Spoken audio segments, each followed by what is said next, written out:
गद्दारों का समय है और मुसलमान गद्दारी करने में आज पीएचडी कर रहा है, लेकिन हाल उनका बुरा हो रहा है। आज उन गद्दार मुस्लिम देशों का और मुसलमानों का हाल देखो, कोई उनका नाम लेने वाला नहीं है। हालात बुरे हैं। बाकी अब नेतन्याहू ने अपने मुंह से कंफर्म किया है कि इलाके से कुछ बाहर के मुस्लिम देश हैं जिनके साथ हम नॉर्मलाइजेशन करने वाले हैं। तो मिडिल ईस्ट से बाहर के ऐसे कौन से? इंडोनेशिया होगा, पाकिस्तान भी हो सकता है। मुझे तो इस पाकिस्तान पर बिल्कुल भरोसा नहीं है। आवाम की बात नहीं कर रहा हूं, पाकिस्तान की सरकार की बात कर रहा हूं। अगर मैं पेशाब भी कर दूं तो पाकिस्तान की सरकार के आगे मेरा मुंह साफ निकलेगा। पाकिस्तान की सरकार अपनी आवाम को भी धोखा देती है, दीन को तो देती ही है।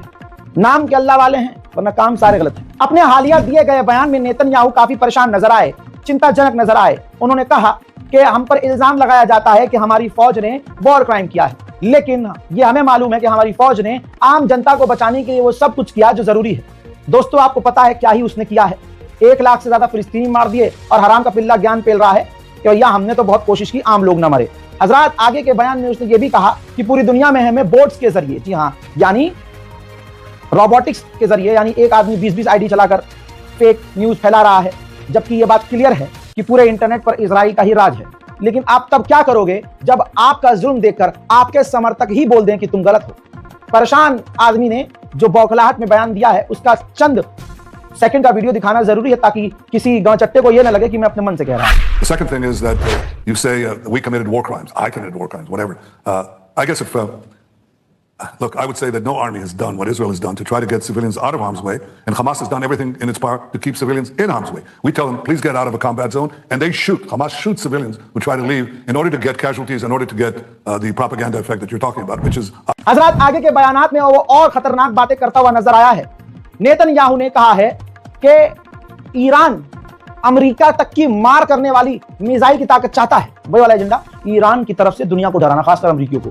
नेतन्याहू ने कहा कि ईरान चाहता है कि उसके निशाने पर, मिसाइल के निशाने पर अमेरिका रहे, और अगर हम ईरान के न्यूक्लियर वैज्ञानिक को मार दें तो उसके परमाणु से भी हमें खतरा नहीं है। यानी एक तरह से उसने ईरान के परमाणु वैज्ञानिकों को कत्ल करने का ऐलान कर दिया है।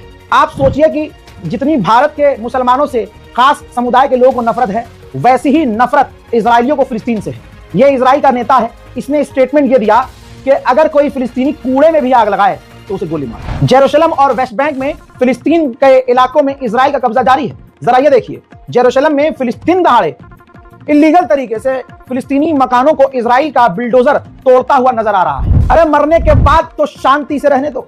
नहीं, इजरायली फौजी को देखिए, वेस्ट बैंक में फिलिस्तीनी कोई शख्स मारा गया था, उसकी कब्र भी खोद रहा है। यह है इजराइल।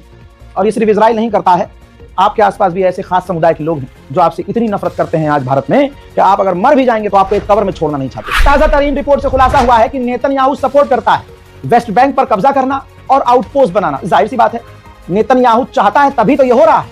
अगर नेतन्याहू ना चाहे तो वेस्ट बैंक पर कैसे इजराइल की सेना घुस जाए भाई? पूरी तरह से गाजा छोड़ दीजिए आप, गाजा तो बर्बाद हो गया, लेकिन वेस्ट बैंक और जेरूशलम पर भी इजराइल के सैनिकों का और इजरायली लोगों का कब्जा जारी है। वहीं वेस्ट बैंक की बात कर रहा हूं ना, तो ये देखिए, इजराइल की भीड़ ने, जैसे आपके यहाँ भीड़ है खास, ऐसी ही इजराइल की एक भीड़ ने, जो नेतन्याहू की समर्थक है, उसने वेस्ट बैंक में फिलिस्तीनियों के घरों में आग लगा दी है। अगले मंजर देखिए, ये गाजा के ऊपर इजराइल के फाइटर जेट लगातार उड़ रहे हैं। हालात इजराइल ऐसा बना रहा है कि दोबारा से गाजा पर वो बमबारी और नरसंहार वाली घटनाएं शुरू करेगा। आपको पता है CNN के बारे में, CNN ने इस पूरे नरसंहार में इजराइल का सपोर्ट किया है, लेकिन न जाने क्या हुआ, CNN ने एक छोटी सी इन्वेस्टिगेशन की। ये इन्वेस्टिगेशन उन गाजा के लोगों पर थी जो गाजा के लोग अमेरिका और इजराइल के द्वारा जो गाजा में मदद बांटी जा रही थी वहां मदद लेने गए थे और मारे गए।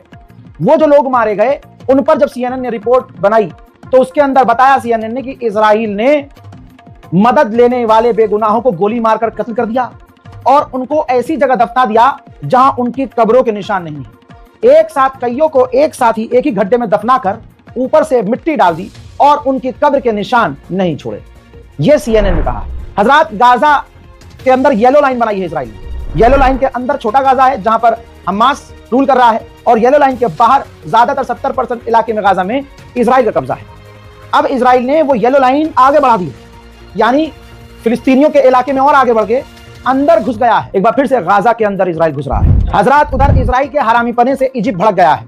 इजराइल ने ऐलान किया कि हम रफा क्रॉसिंग बॉर्डर खोल रहे हैं, लेकिन सिर्फ निकलने के लिए, वापस कोई नहीं आ सकता। जिसे गाजा से जाना है वो जा सकता है। इस पर इजिप्ट भड़क गया कि ऐसे कैसे? बात तो यह हुई थी कि आने और जाने वालों के लिए अगर कोई जा रहा है, जाकर वापस आ रहा है तो वापस आ सकता है, या अगर कोई बाहर फंस गया है गाजा के और वो अपने गाजा में परिवार वालों के पास जाना चाहता है तो राफा से गाजा में जा सकता है। ऐसा कैसे कि सिर्फ आप एग्जिट करोगे और वापस नहीं आने दोगे? हम इसमें आपका सहयोग नहीं करेंगे। वहीं दोस्तों, हमास ने एक और इजरायली व्यक्ति की लाश को ढूंढकर इजराइल को सौंपा है।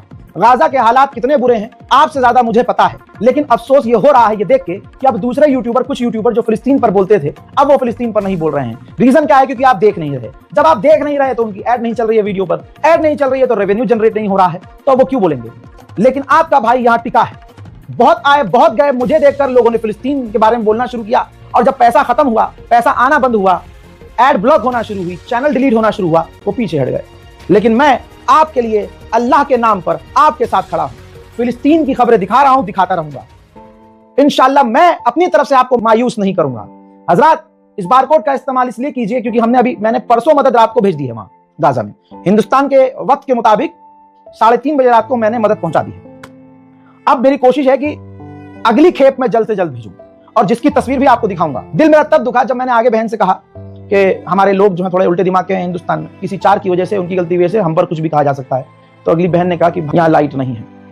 भाई, मेरा फोन भी कभी भी डेड हो जाता है, बहुत मुश्किल से हम फोन चार्ज कर रहे हैं। किसी चीज को प्रिंट करवाना, फिर पैकेट बनाकर पिन्नी इकट्ठा करना, टेंट हमारे गीले हैं, ये सब चीजें मुश्किल हैं। मैंने वहीं पर हाथ जोड़े थे, बहन ठीक है, जो जिसका ईमान पक्का होगा मदद भेजेगा, अल्लाह के हवाले करेगा इस मदद को। बाकी मेरे ईमान के ऊपर और आपके ईमान के ऊपर है। लिहाजा क्लियर बात यह है, जिसको मदद देनी है भाई वो दे। मैं ये नहीं कह रहा हूं कि नहीं आपको मदद देनी ही पड़ेगी। आप आस पड़ोस में देखिए, अगर आपको लगता है कि हाँ गाजा से बुरा हाल हमारे इस पड़ोसी का है, आप वहां मदद दो। और आपको लगता है कि गाजा वाले ज्यादा मुस्तहक हैं, और भाई गज्जा वालों के पास तो एक टाइम का खाना नहीं है। और कुछ ऐसे लोग हैं जो कहते हैं भाई हमने तो अभी, अल्लाह सलामत रखे सलमान भाई को, उन्होंने कहा, मेरे करीबी हैं, जानने वाले हैं, उन्होंने बोला रजा भाई मैं ये छोटी सी 4-5 लोगों के साथ मिलकर मदद आपको देना चाहता हूं। मैंने उन सलमान भाई से कहा, सलमान भाई एक काम करो, आप अपने आसपास के इलाके में मदरसे में उधर मदद ये दो। पहले वो बोलते हैं भाई हमने यहाँ सबको मदद दे दी है, जहां तक हमारे हाथ है हमने वहां तक मदद पहुंचाई है। ये तो हमारी नीयत थी, आपकी तस्वीरें देख देख के, वीडियोस देख देख फिलिस्तीन की, कि हम आपके जरिए, आपकी ऑर्गेनाइजेशन के जरिए वहां गाजा के अंदर तक की मदद पहुंचा दें, तसल्ली होगी हमें। हम जहां तक मदद कर सकते हैं हमने करी है, लेकिन ये तो नियत गाजा और फिलिस्तीन के लिए है, ये जो नियत की है। तो उन भाई ने जो मदद हमें दी वो हमने गाजा तक पहुंचा दी। सलमान भाई, आपकी मदद जो आपने दी थी पहुंचा दी गई है।